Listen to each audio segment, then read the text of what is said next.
Sir, आज प्रदर्शनी का आपने शुभारंभ किया है, क्या मैसेज इस प्रदर्शनी के माध्यम से दिया जाता है?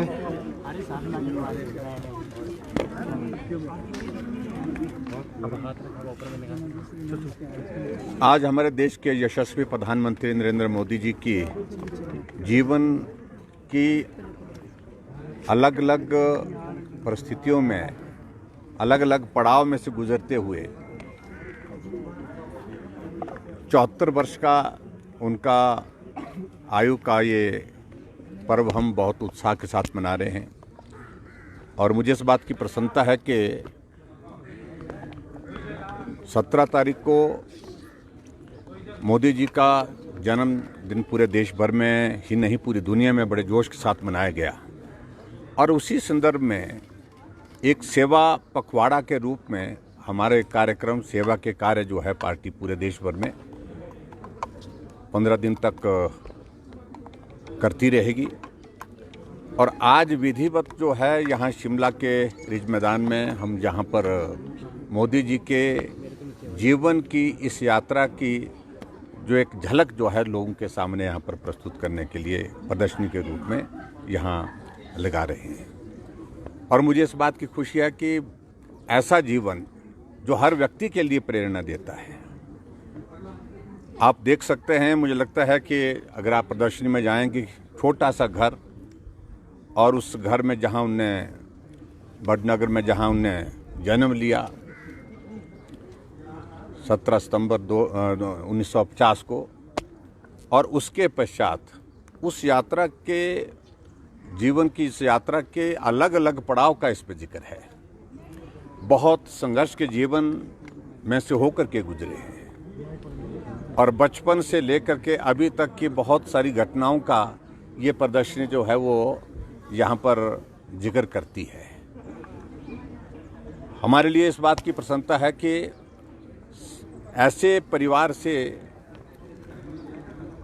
कोई व्यक्ति आगे संघर्ष करते हुए यहाँ पर पहुँचना, ये हर उस व्यक्ति के लिए एक बहुत बड़ी मिसाल है जो गरीब परिवार में जन्म लेता है, संघर्ष की ज़िंदगी जीता है और कभी उस संघर्ष के दौर में थक करके बैठ जाता है।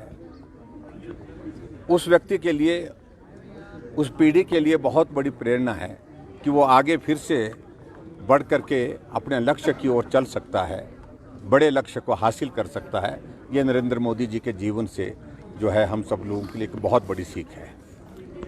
4 बार गुजरात प्रदेश के मुख्यमंत्री रहे और लगभग 60 वर्षों के इतिहास के बाद देश में एक व्यक्ति लगातार तीसरी बार प्रधानमंत्री बनने का सौभाग्य नरेंद्र मोदी जी को मिला। और आज देश के ही नहीं, दुनिया के सर्व लोकप्रिय, सबसे ज़्यादा लोकप्रिय अगर कोई नेता हैं तो नाम नरेंद्र मोदी जी है। दुनिया के सबसे ज़्यादा मजबूत कोई नेता हैं तो नरेंद्र मोदी जी हैं। अपनी अलग अलग योजनाओं के माध्यम से जिस प्रकार से उन्होंने देश की जनता की सेवा की है, उसकी झलक हमारे सामने इस प्रदर्शन के माध्यम से है। गरीब आदमी को आवास देना, गरीब लोगों को अन्न देना, गरीब लोगों के लिए कल्याणकारी योजनाओं के माध्यम से मदद करना, ये उन योजनाओं का एक बहुत बड़ा जो है वो योगदान पूरे देश भर के लिए रहा है। और आज मैं विशेष तौर से इस बात का जिक्र करना चाहता हूं, पहले मैं थोड़ा सा बात कर लूं इस पर, कि आदरणीय प्रधानमंत्री नरेंद्र मोदी जी का हिमाचल के साथ भी बहुत बड़ा ताल्लुक रहा। जीवन का बहुत बड़ा वक्त उन्हें हिमाचल प्रदेश में गुजारा है और हिमाचल प्रदेश का यानी कि पहाड़ जो हिमालय में गुजारा है। और इसलिए हिमालय की परिस्थितियों को, हालात को सबसे बेहतर ढंग से अगर कोई समझते हैं प्रधानमंत्री के तौर पर, तो मुझे लगता है कि नरेंद्र मोदी जी से बेहतर कोई नहीं समझ सकता है। और उस दृष्टि से हिमाचल के लोगों का भी उनके साथ लगाव है। 2014 के बाद हिमाचल से जो भी सहयोग उनने मांगा केंद्र में सरकार बनाने के लिए, 2014 में भी 4 सीटें हमने जीती, 2019 में भी हमने 4 सीटें जीती और 24 में भी हमने 4 सीटें जीती।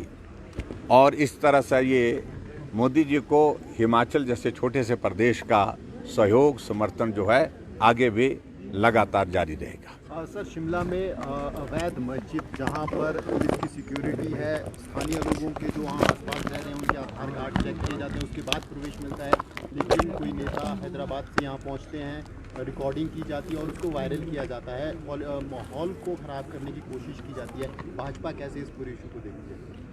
देखिए, इस सारे मामले को लेकर के हम पहले भी बड़ा स्पष्ट कर चुके हैं। मैं कल भी जो मीडिया के कुछ साथी आए थे मिलने, उनसे बात की है। पहली बात कि अवैध निर्माण हुआ है और उस भवन को बंद करके रखा है। वहां जाने की अनुमति किसने दी है, किसके साथ वो गए, और ये सहज रूप से नहीं हो सकता है।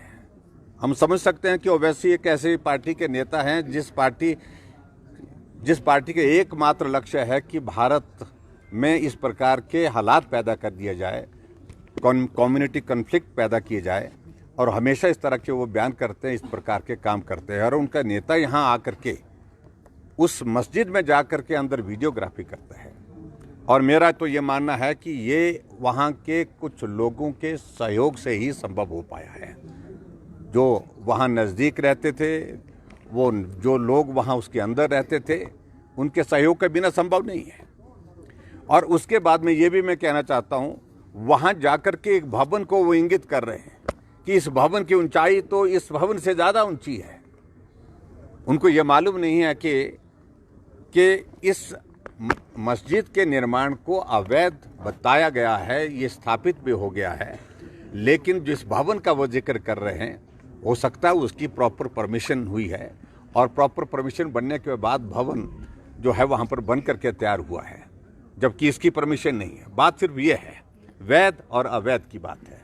तो इसलिए इस सारी चीज़ को उस तरह से देखने की आवश्यकता नहीं है। और जिस तरह से बयान दे करके उनने माहौल को ख़राब करने की कोशिश की है, उनके खिलाफ FIR हुई है, जानकारी मिली है, लेकिन मेरा ये मानना है कि उसमें कार्रवाई होनी चाहिए। सिर्फ FIR तक बात नहीं रहनी चाहिए, गिरफ्तारी होनी चाहिए उनके खिलाफ, उनके खिलाफ कार्रवाई होनी चाहिए, क्योंकि उनने बहुत शांति प्रिय प्रदेश में आकर के इस प्रकार के माहौल को खराब करने की कोशिश की है। तो कमेटी के मेंबर है, उनका ये कहना है कि वो भाजपा की बी टीम है, बी टीम के मेंबर है। देखिए, उनके कहने का कोई मतलब नहीं, वो कुछ भी बोलते रहे, उससे हमको उनकी क्लैरिफिकेशन देने की हमको ज़रूरत नहीं है। लेकिन जिस बात का हम जिक्र कर रहे हैं, हम यही कह रहे हैं, भवन अवैध होंगे, और जिस तरह का वो जिक्र कर रहे हैं कि हज़ारों हैं, बहुत सारे हैं, उनको इंडिविजुअल कैपेसिटी में देखा जा सकता है, लेकिन इस अवैध निर्माण के संदर्भ में अब पूरे हमारे शिमला, पूरे हिमाचल प्रदेश की भावनाएं जुड़ गई हैं। और ये उस तरह से नहीं देखा जा सकता, कोई इंडिविजुअल अगर अवैध निर्माण करता है उस तरह से इसको नहीं देखा जा सकता है। इसलिए जो भी कार्रवाई सरकार को करनी है, उस सारी कार्रवाई को मुझे लगता है कि ज़्यादा देर नहीं करना चाहिए और जल्दी करना चाहिए। सर, शिमला में सर रेडी फड़ी जो लगाएंगे, तहबदारी जो करेंगे, अब सरकार कह रही है कि उनके आगे उन्हें जो उनका प्रमाण पत्र होगा वो लगाना होगा, ID कार्ड पर बात की जा रही है, और कांग्रेस के ही जो आलाकमान है वो इसका अब उससे सहमत नहीं है, ये बयान आ रहा है। देखो, स्ट्रीट वेंडर की पॉलिसी तो पहले से ही है, इसमें कोई मुझे लगता है कि नई चीज़ तो की नहीं है, लेकिन इन्होंने उसको लागू करना छोड़ दिया था। और अब जब ये हालात बने, ये परिस्थितियाँ बनी, अब लागू करने की बातें कही जा रही है। मैं कल देख रहा था, विक्रमादित्य जी का स्टेटमेंट आया है, लेकिन स्टेटमेंट के बाद वो कायम रहे, इस बात को लेकर के मैं उम्मीद रखता हूँ। लेकिन ऐसी स्थिति कई बार हमने देखी है कि एक मंत्री विधानसभा के अंदर भी बोले, बहुत कुछ बोले, और कार्रवाई होनी चाहिए, तुरंत उसको तोड़ देना चाहिए, डिमोलिश करना चाहिए, ये शब्द विधानसभा की कार्रवाई में है। लेकिन जब कांग्रेस की हाईकमान की ओर से आदेश आया कि मंत्री को हटा दो, तो मंत्री की टांगे काम गई, वो उसके बाद वो बचाव में लग गए।